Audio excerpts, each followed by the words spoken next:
Hi, I'm Kaytlin and I'm 35 weeks pregnant with baby boy number 2.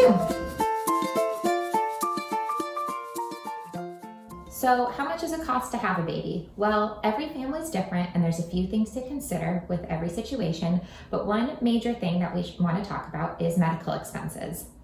This year, I know I'm going to hit my maximum out of pocket for my health insurance because I'm going to have a baby in the hospital.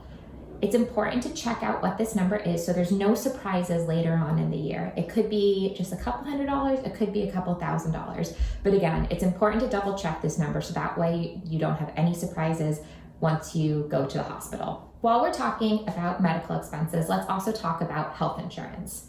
You need to make sure that you're registering your baby for your new health plan once he or she arrives. This plan can either be done through work if you have a plan sponsored through work, or it can be something that you have set up privately. Depending on the type of plan, this can cost just a couple extra dollars a month or a couple $100 extra a month.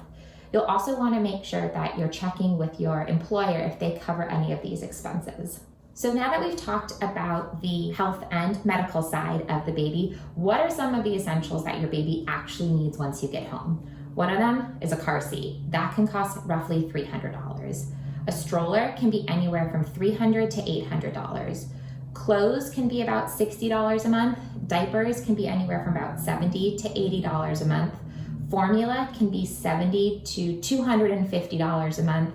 And then childcare can be anywhere from $800 to $2,500 a month. So obviously major expenses that we need to consider in the short term. Thinking long term, there's other things that we need to budget for, such as private school. Will you send your child to a public school or private school? Private school obviously will cost a little bit more. And what does that mean for your budget?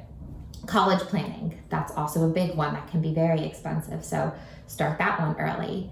And activities when your child gets older, swim classes, dance lessons, sports, all of those activities also need to be incorporated into your budget long term. As you can see, babies are not cheap, and it's important to consider all of these expenses when you're starting your growing family.